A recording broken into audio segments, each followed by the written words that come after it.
Half a day students, I am Governor Lou Leon Guerrero. You all have been through a year of big changes. We've had to adapt and make big changes to keep our families and our island safe. But with change comes opportunity and a chance to try new things like PBS University. While Lieutenant Governor Josh Tenorio and I will continue to do our part to keep our island safe, you students have a part to play as well. Your part is to keep learning and to keep up with your lessons. That's why I am happy to see you here ready to learn with PBS University.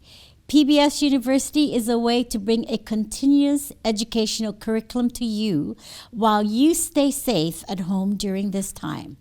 To help you keep up with your studies, we asked our friends at PBS Guam and the Guam Department of Education to put together this episode. Thank you for doing your part and have a great lesson. PBS University is a program by PBS Guam and the Guam Department of Education in conjunction with public school teachers. These lessons are created to provide both parents and students with a unique educational experience while helping students to continue learning at home. PBS University, next on PBS Guam. 1, 2, 3, 4. Come along, let's sing a song. We'll have a great adventure.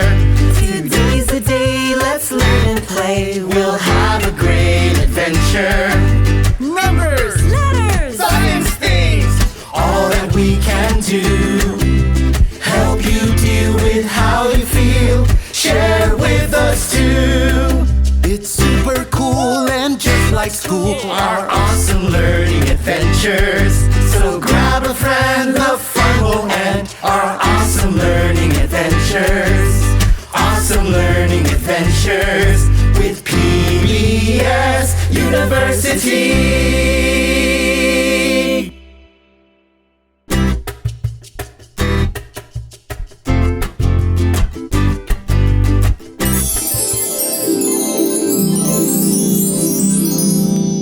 Hafaday and mabuhay, guys. Thanks for cruising on in to see me, Miss Cruz, for your 3rd through 5th grade literacy lesson. Today, you're in for a treat because I made these sweet treats here for a surprise party. Have you ever been to a surprise party before? If you have, then that's awesome. If you haven't, don't worry about it because you're totally invited to mine today. But first, I need help setting up for the party. Do you think you could help me? Thanks. Before we start, I just gotta tell you that these treats that I made are both yummy and delicious. Wait a minute, don't yummy and delicious mean the same thing? You're right, they do mean the same thing. When words or phrases have the same meaning, they are called synonyms. Can you say synonyms? Awesome! Can we think of some examples of synonyms? I know! What about big and huge? They mean the same thing. If I said that I saw a big dog walking down the street, I could also say that I saw a huge dog walking down the street. Can you think of any other words other than big and huge to describe the size of the dog? Great choices! Let's see. What about the word tiny? Can you think of a word that means the same thing as tiny? Did you think of the word small? Because if you did, that's a good synonym. If I said the ants crawling on the ground were tiny, it would mean the same thing to say the ants crawling on the ground were small. Since small and tiny mean the same thing, they are indeed synonyms. Let's think of one last example of synonyms. How about the words hot and warm? Hot and warm almost mean the same thing. If I said, whew, it's hot on Guam, it would almost mean the same thing as if I said, whew, it is warm on Guam. Since hot and warm almost mean the same thing, then we can still say that they are synonyms. I think you guys know all you need to know about synonyms now. So, without further ado, let's get ready for the party. Remember those sweet treats I showed you earlier?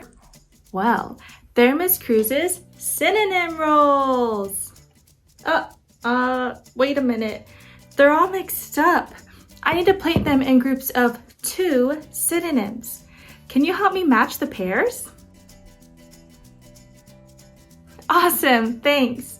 Remember, synonyms are words or phrases that mean the same thing or almost the same thing. Got it? Let's get started. Let's start with this roll here. This one says happy. Is there a word on the tray here that means the same thing as happy? Does party mean the same thing as happy? No, party and happy don't mean the same thing, so we know that they are not synonyms. What about this one right here, delighted? Does delighted mean the same thing as happy? You're right. Delighted and happy do mean the same thing. If I said, I'm happy to go to the party, I could also say, I'm delighted to go to the party, and I'll be saying the same thing, which means they're synonyms. Great job, guys. Let's look at this word now. This word says present. Is there a word on the tray here that means the same thing as present? You got it! Gift. A gift is the same thing as a present, which means these 2 words are synonyms. If I said I bought my friend a present for her birthday, I could also just say I bought my friend a gift for her birthday. I'd be saying the same thing. You guys are on a roll. Get it? Roll. Okay, let's look at our last pair of synonyms. Our last pair of synonym rules say party and celebration. These 2 words almost mean the same thing. Our surprise party is kind of like a big celebration for our friend. So that means that these 2 words are synonyms. Whoa! Look at all of these awesome synonym roll pairs we made together. First, we have happy and delighted, then present and gift, and finally party and celebration. You guys all did a wonderful, fantastic, amazing, outstanding job today. Those were all synonyms. Thanks again so much for helping me plate my synonym rolls. Those are my friends. Why don't you stay for the surprise party and we can show everyone all you know now about synonyms. But don't forget, cruise on in next time to see me, Miss Cruz, for your literacy lesson. Okay, let's hide now. 3, 2, 1, surprise! Happy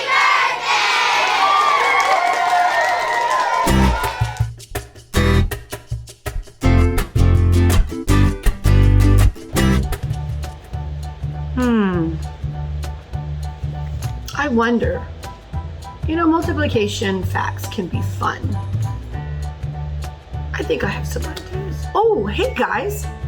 Ms. Torres here, your 3rd, 4th, and 5th grade math teacher with PBS University. Can I greet you in French? Bonjour. Can you say that? Can you say it with me? Let's try. Bonjour. That's hello in French. Pretty cool, huh? Kind of spiffy, right? So I was just thinking earlier, I want my kids and you guys to learn multiplication facts. But you know, sometimes it can be a little bit boring. So I thought of some fun ways of how to use cards, just like these, or just like those big cards right there. We can definitely use them to practice and learn our multiplication facts in fun and easy ways. So come along for the ride. Let's check out some games and ways to practice multiplication facts with cards.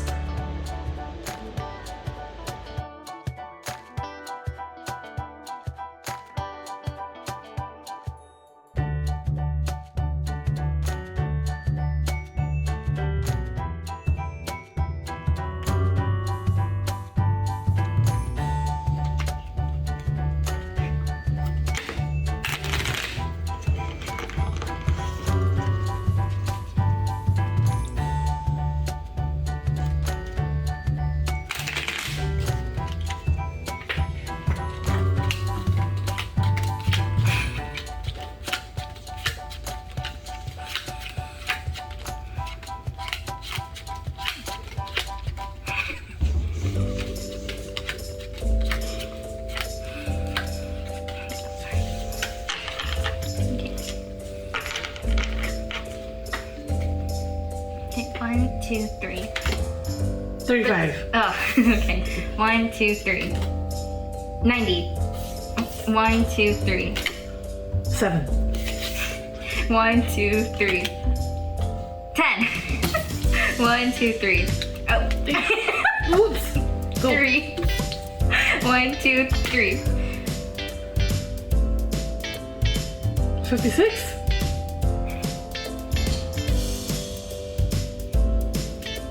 63. You. Oh, was that right? Okay, 1, 2, 3. 90. 1, 2, 3. 24. 1, 2, 3. 12. Yeah, okay. 1, 2, 3. 70. Okay, 1, 2, 3. 24. 1, 2, 3. 10. Like, it throws me off. Okay, 1, 2, 3. 40. Yeah. Oh, man. Okay, 1, 2, 3. 24. 1, 2, 3. 9. 1, 2, 3. 32. Yeah. Okay, 1, 2, 3. 16. Okay, 1, 2, 3. 28. 24. Okay, 1, 2, 3. 2. And 1, 2, 3. 45. Yeah.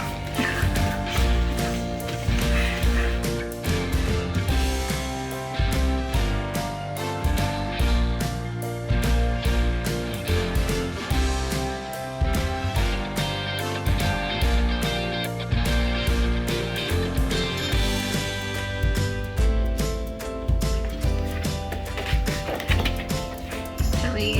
36.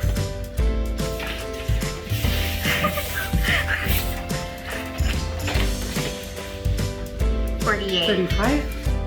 I get it.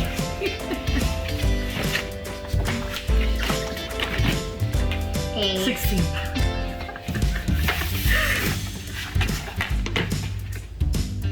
0. 64.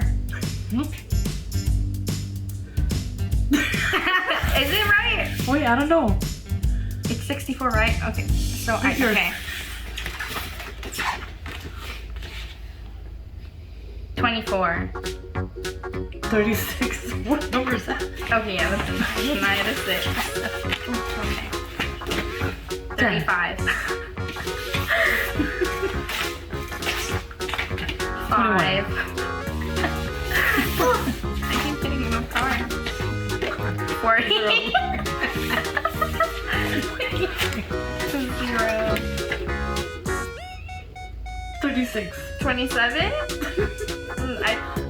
No, I'm wrong. I don't know. Put it Am in I the right? Put it in the middle. Okay, I don't know. 6. 24. Oh, wait, hold on. It's all getting confused. Okay. 45. 7. 6. 27. Yeah. 8. 20. Oh, dang it, I got it wrong. 16, 49. 45. Wait, what? Go. Wait. Okay, 18. 12. Okay, you got it. Oh, we could have been toying. 16. 18. Oh, this. That's a 0. 6.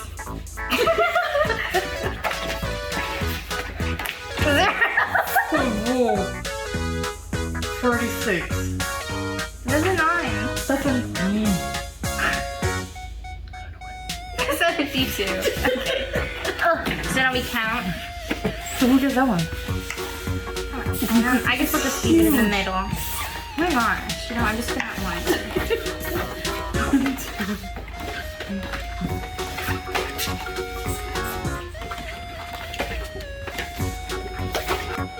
So, what did you guys think?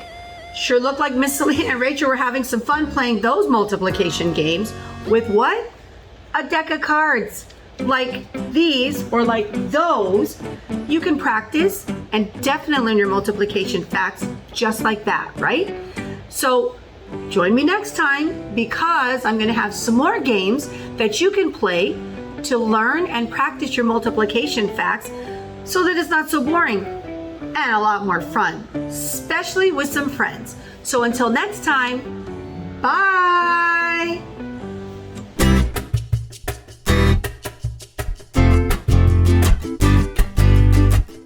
Ali, boys and girls, it's so nice to see you back here at PBS University. My name is Mrs. Christine Palma and I am your 3rd, 4th, and 5th grade science teacher. Ali means hello in Palauan. Today, we're going to talk about... Oh no. Oh, what's happening? Oh no, guys! Quick! Drop, take cover, and hold on! Oh! Is it done yet? Wow! What was that all about? I think we just experienced an earthquake. Have you ever felt an earthquake before? I know I have, and the biggest one I've ever felt was in August 8, 1993. That was a really long time ago. I was about 8 years old and it happened around 6:30 in the evening. I was sitting in a chair at my grandparents' house watching my family play a Chinese game called Mahjong when all of a sudden the ground started to shake. It got stronger and stronger. Then everybody was just yelling to get out of the house. So we get out of the house and we grabbed onto something large and heavy. We grabbed onto my grandpa's truck. The ground felt like it was shaking forever. The roads were rolling like waves. The dogs were just barking like crazy. And the leaves were falling from the trees because the ground was shaking so hard. It was pretty scary. Then the power went out. That was a time where we just talked stories in the dark and even felt aftershocks. Aftershocks are little tremors that come after a really big earthquake. Those were not fun either. The news reported that it was an 8.1 magnitude earthquake. Some other sources say it was a 7.8, but it didn't matter. It was a really strong earthquake. What do those measurements mean? We'll talk about that in our next episode. But for now, let's talk about what causes an earthquake. If you look at the earth, it looks so perfect and round. But underneath the earth's surface tells a different story. The earth has 3 layers: the core, the mantle, and the crust. We are going to talk about what happens in the mantle and the crust that causes earthquakes. The crust is the outer layer of the earth. It consists of different kinds of rock, which is land, and also the bottom of the ocean floor. Let's pretend this cookie is the earth's crust. The earth's crust is broken into many large pieces called plates. No, not the plates you eat on. And again, all the lands and the ocean floor lies on top of these plates. Underneath the plate is called the mantle. It is made up of molten rock that's very hot and soft. Let's say that the creamy part of the Oreo is the mantle. You see how it's soft? It kind of moves the top layer, which is the crust, around so easily. See that? The movement of these plates can go fast, slow, or sudden. When the plates move suddenly, an earthquake happens.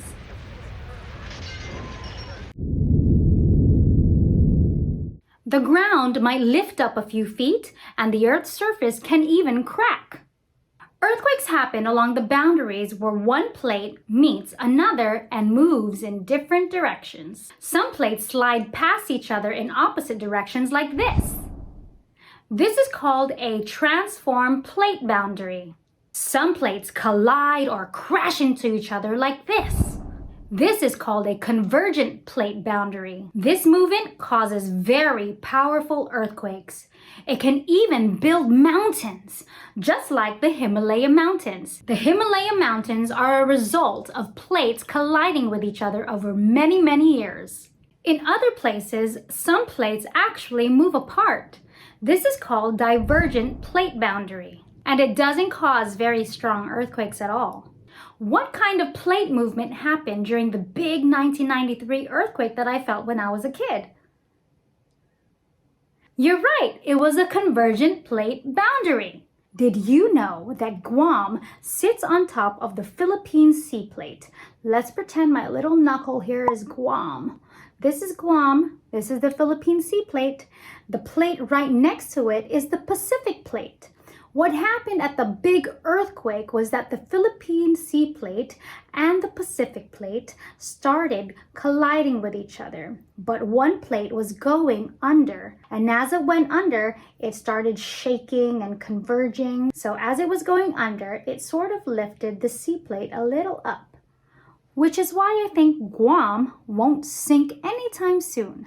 But that's my opinion. And as this plate is going under the Philippine Sea Plate, it's creating the Marianas Trench. Have you heard of the Marianas Trench?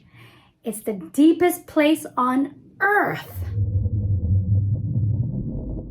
All right, boys and girls, let's see if you remember the different kinds of plate boundaries we talked about. The one that slides past each other in opposite direction, the ones that crash, and the ones that move apart. The plates that slide past each other and move in opposite directions is called transform plate boundary. Very good. The plates that collide or crash into each other and can form mountains is called the convergent plate boundary.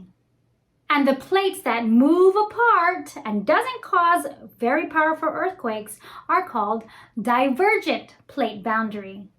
And that, boys and girls, is called plate tectonics. I know we said we'd be talking about earthquakes, but you can't talk about earthquakes without understanding what happens to these plates. I'm a little hungry talking about what goes on plates. Let's eat something.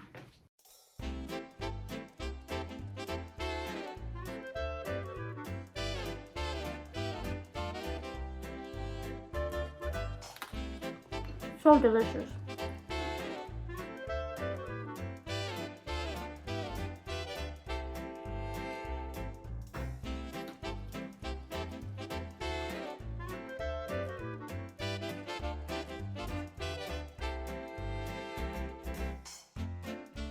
This one's extra powerful because it creates very powerful earthquakes. I hope you enjoyed that delicious cookie with me. The next time an earthquake happens, try to think about what's happening with the plates. In our next episode, we will be talking about how we measure earthquakes. Until then, just remember you are so smart, so awesome, and so special. Have a wonderful day, boys and girls. Goodbye! Hafa students, welcome to PBS University. My name is John Fernandez, and I'm the superintendent of the Guam Department of Education. These PBS University lessons are made to help you to continue learning. The teachers here prepared fun lessons on science, character education, math, English, and more, and they made it for you, the students of Guam. We're very grateful to them for their instruction. We are also thankful for you students, parents, and guardians who are watching. Remember, stay safe and healthy, and we'll see you soon in the next school year. Thank you.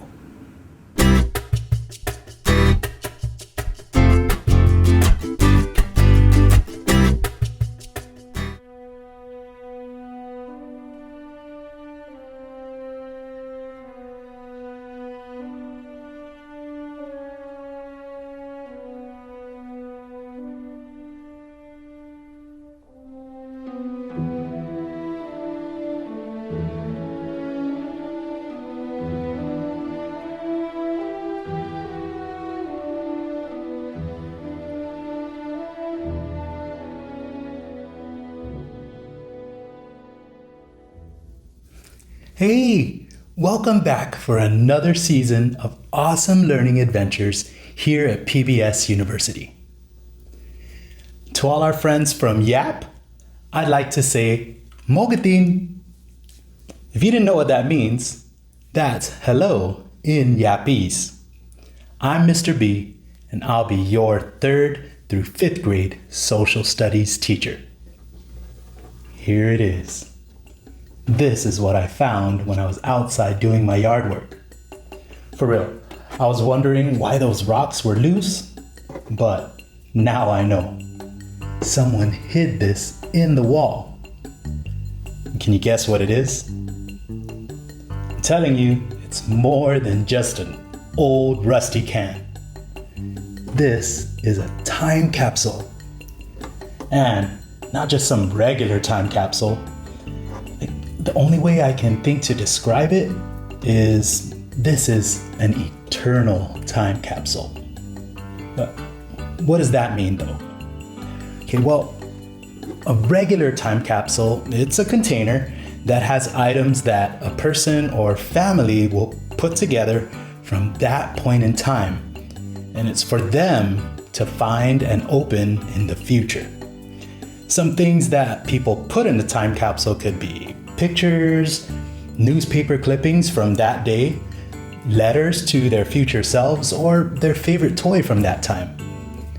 This one has items from different people from different times in the past.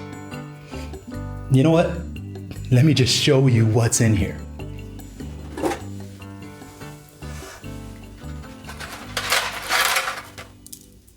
This is the oldest thing. And it goes with this letter that was written by a girl named Rosita.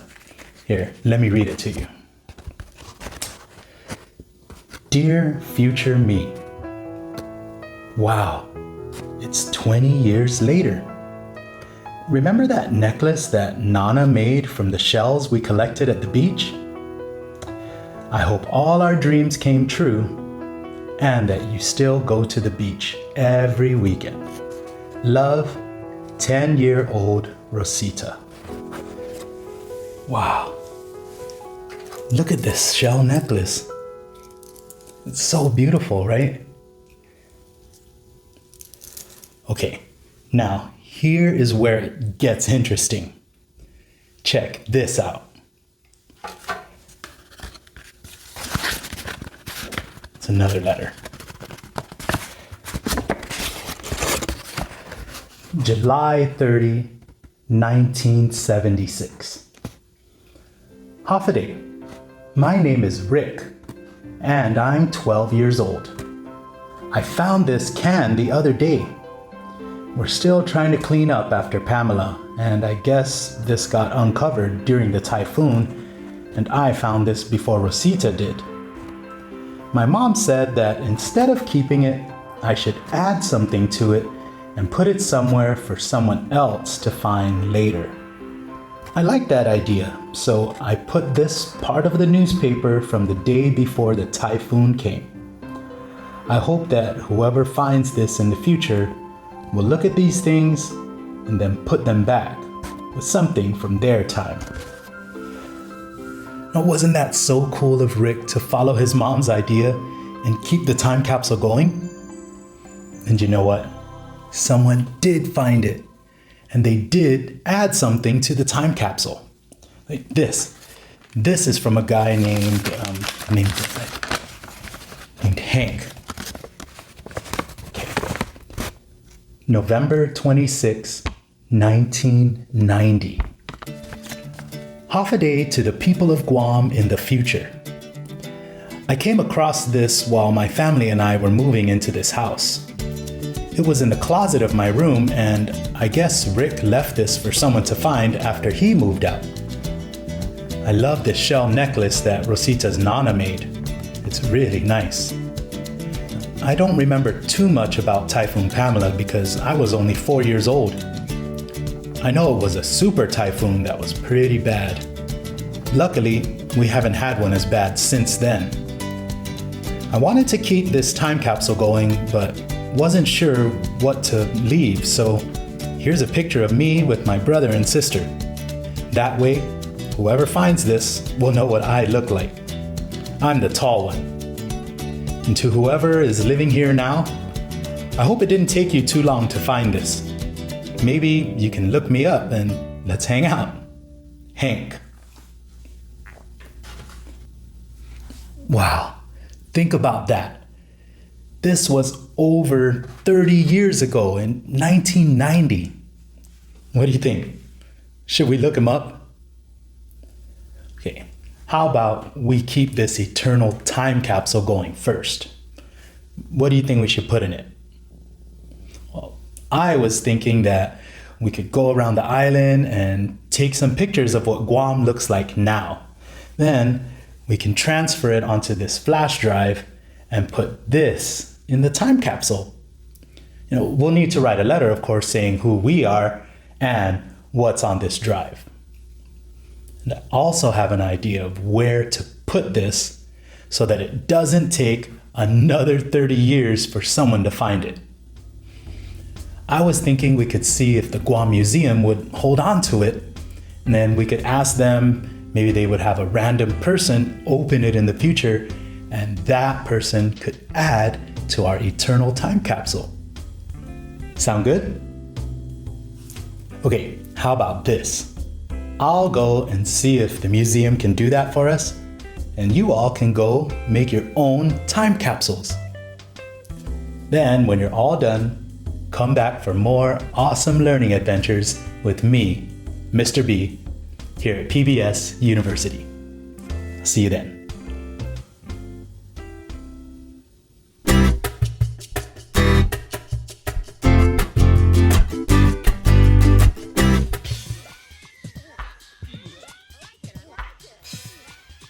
Hey everyone, welcome back to my channel, Blogger Girl. I'm little Maudie, and my teacher, Mrs. Borja, asked me to make a video for you guys about my back to school routine. And since Mrs. Borja is one of my favorite PBS University's teachers, of course I said yes. Oh, but there are going to be some ads playing during the video. The sponsors make it possible for me to make videos for you. So thanks for watching the ads in between. Okay, so I'm here to talk about my back to school routine. But what is a routine, right? Well, a routine is like a process or the steps that you follow like over and over again. Okay, so that's what I'm going to talk about today, my back to school routine. Now, I know some of you are like, duh, I've been a student for a long time now. I know how to do this. But when we're on vacation for like 2 months over the summer, it's easy to forget how to be a student. So that's what we're going to talk about. All right, so here's my routine. Now, the first step actually starts right now. I like to prepare everything I need for tomorrow at night before I go to sleep. I make sure I have all my clothes, my work, my supplies, and anything else I need for the day. That way I'm not rushing in the morning or forgetting things, because I really hate it when I get to school and I realize that I left my notebook or my pencil case or homework or something else behind. It's so annoying, right? There we go, all packed and ready for tomorrow. Track packs. Track packs are built to help keep you on track. Our super strong pockets can hold everything you need for the school day. School supplies, homework, snacks, whatever. We have so many styles and so many prints for you to choose from. Come into our store or click here to order your track pack today. Stay on track with Track Packs. One of the most important parts of my routine is making sure I eat a good breakfast in the morning. Sometimes I eat breakfast at home and sometimes I eat breakfast at school, but either way, I'm able to concentrate better in class on the days that I start with a good, healthy breakfast. When I'm hungry, I have a hard time paying attention, or sometimes I can be in kind of a bad mood. And that's not cool for my teachers and classmates to have to deal with. So if you don't already do that as part of your routine, make sure you add it. I know it will help you get the focus and the energy that you need to get through the school day. Do you have a hard time concentrating in class? Does your mind wander off and daydream when you're supposed to be paying attention? Have you snapped at your friends for no real reason? You may be suffering from forgetting to eat breakfast. Just one dose of breakfast every morning will improve your condition. Get more energy with eggs. See things clearer with a bowl of cereal. Try a bowl of fruit for focus, or make the morning smoother with a smoothie. Side effects may include feeling good, being able to concentrate, not being cranky, having more energy, getting better grades, and actually being able to remember where your lunchbox is at the end of the day. Breakfast. Start your day the right way. Another thing that we all have to remember to add back into our routines when we go back to school is following the school rules. I mean, we've been home all summer, taking naps and walking around without hall passes, being barefoot all day, but we have to get back into the routine. So that means all kinds of things like staying awake and paying attention, being on time, raising our hands and asking to go to the bathroom, and wearing actual shoes to keep our feet protected. I know we'll kind of miss the freedom of being home, but isn't it nice to be back in school learning and hanging out with our friends again? And following the school rules is what helps keep the school a safer place for all of us. It's time to go back to school, but is it time to get some new shoes? Shoes that will help you get to class and on time. Shoes for walking, not running, in the hallway from class to class. Closed-toe shoes that will keep your feet safe. You need comfortable shoes that will keep your feet happy and fashionable all day long. Follow these directions and come to the Sneaker Shack. Let us help you find the perfect pair to inspire you to lead the way in following the school rules, because the Sneaker Shack rules. So walk, don't run, to the Sneaker Shack, located on Carabao Street in Ladytown, Guam. Now, the last part of my routine is just remembering to do my best. That means do my best when it comes to paying attention, doing assignments, studying, behaving, taking tests, or whatever. I mean, we got to play and relax and chill out all summer. And now it's time to focus and try our best. I don't know, I guess I figure if we practice doing our best now as kids, then when we grow up, we will be the best the best versions of ourselves. Hey, you're in the right place, and we're having a supplies party. Everything you need for the school year right at your fingertips. We have art supplies to inspire your most creative projects. We have pencils and pens for writing down all your brilliant ideas. We've got everything to help you do your very best. It's the right time to come to the right place. I hope these tips help you get back into your school routine. Prepare everything the night before, have a good breakfast, follow the school rules, and do your best. I am excited about this school year. I know I'm going to learn a lot of new things and have a lot of fun, and I know you are too. So thanks for tuning in. Smash that like button and subscribe to Vlogger Girl so you can keep up with all of my awesome adventures. Oh, and Mrs. Borja said to make sure I end by saying, be good, read books, bye!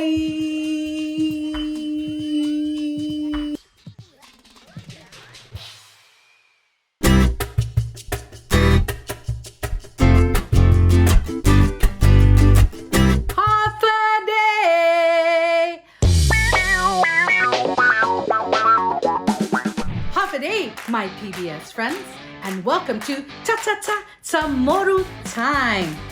Ali also means half a day in Palawan. Guahu si Senora Bobby, and welcome to Tsamoru. So today we're learning about familia. I love my familia. And before we do that, I wanted to also tell you that we're celebrating somebody very special in my familia. But before we get to that, here are 3 clues that will tell you what we are celebrating. Here's the first clue. Presents or gifts. Can you guess that? What about candles? Can you guess that? Or a cake? Yes, my PBS friends, I believe you. It's a birthday! Yeah! Shh, it's a surprise! Let's get ready! Well, you know it's Tata's birthday.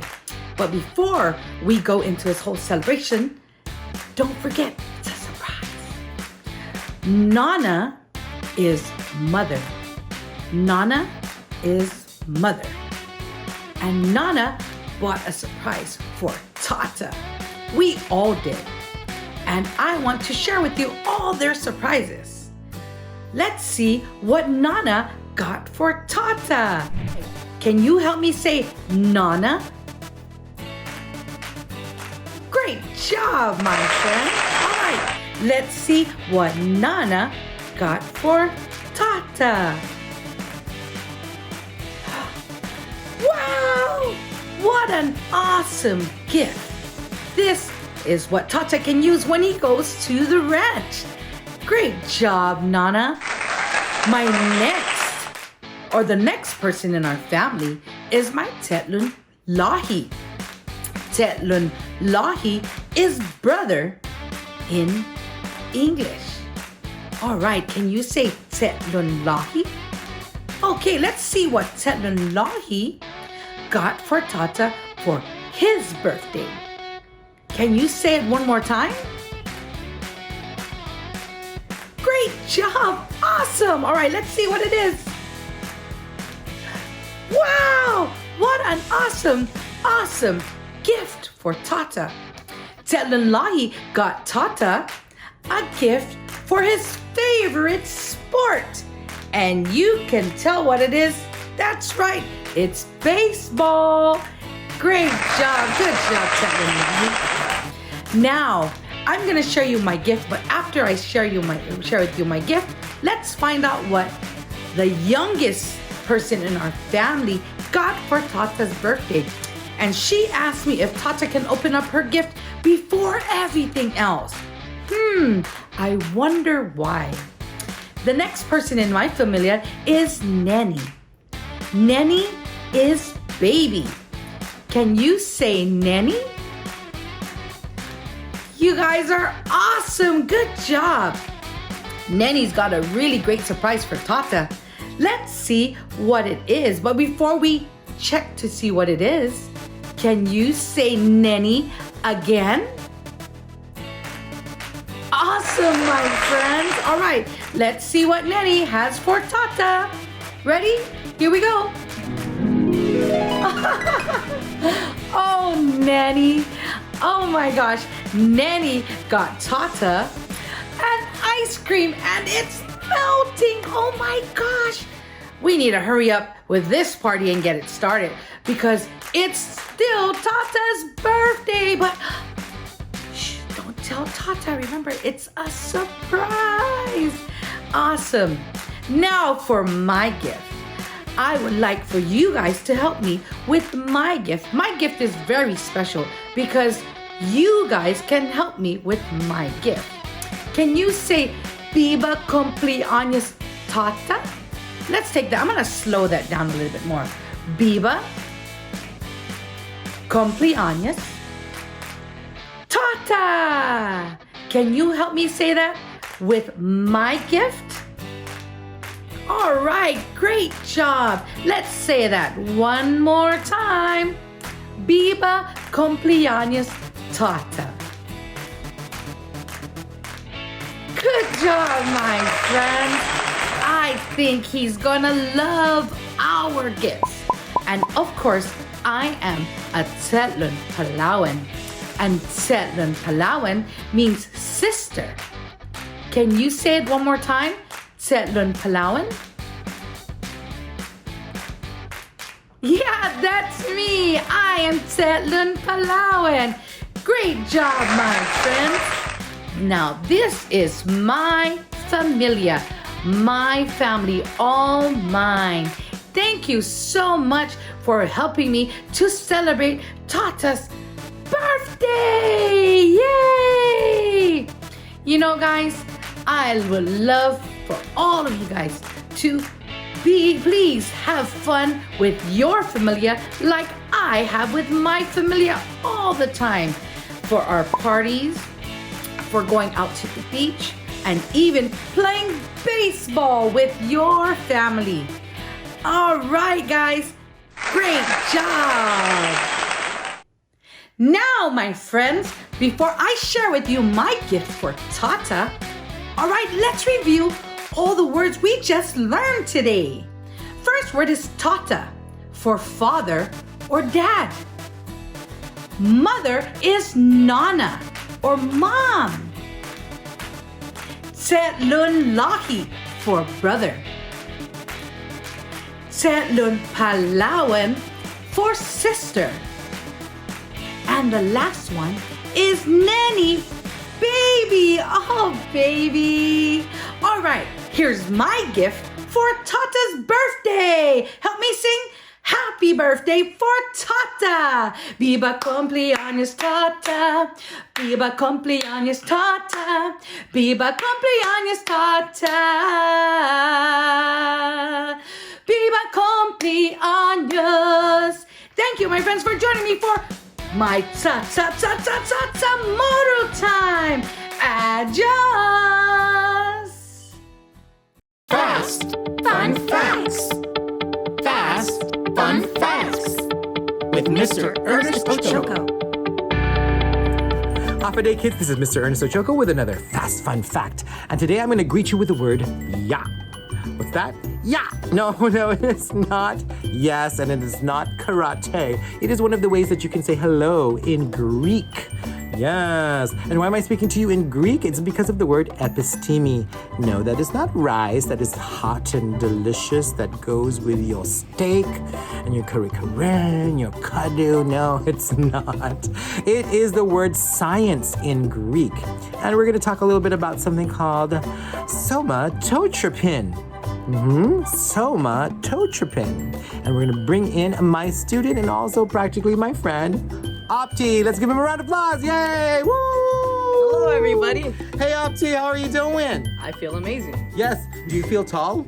Yeah, actually, I do. Because you're standing on a box. Yeah. But you know, we can make you taller with What? something really natural and organic. It's called somatotropin. Somatotropin. Yes, let's say it together. Somatotropin. Right? What is somatotropin? It's a human growth hormone. Yes, and it can control how tall you are or how short you are. Go back up. All right, let's sprinkle some somatotropin on you right now. Sprinkle. Ooh. Oh my gosh, that's a lot of somatotropin. Let me rub that back off of your body, make you shorter. Don't be taller than me. Okay, and somatotropin can also increase the size of one of the organs inside your head. Yep. What is it? Your brain. Yes, and inside your brain, where does somatotropin come from? It comes from the anterior lobe from the pituitary gland. Yes, anterior lobe. Sorry, I almost said it before you. So the anterior lobe in the pituitary gland. Yes. And how can you make somatotropin in your brain to make your brain bigger? You can do 20 minutes of cardio every day for example, running for 20 minutes. 20 minutes of running. Let's do like 10 seconds of it. Ready? Yeah. And go. Run. Okay, that was like about like a millimeter or centimeter. No, something like an that. inch of brain. Yeah. All right. So that is your fast fun fact today. Somatotropin, the human growth hormone. This is Mr. Ernest Ochoco and Opti. Bye. Bye.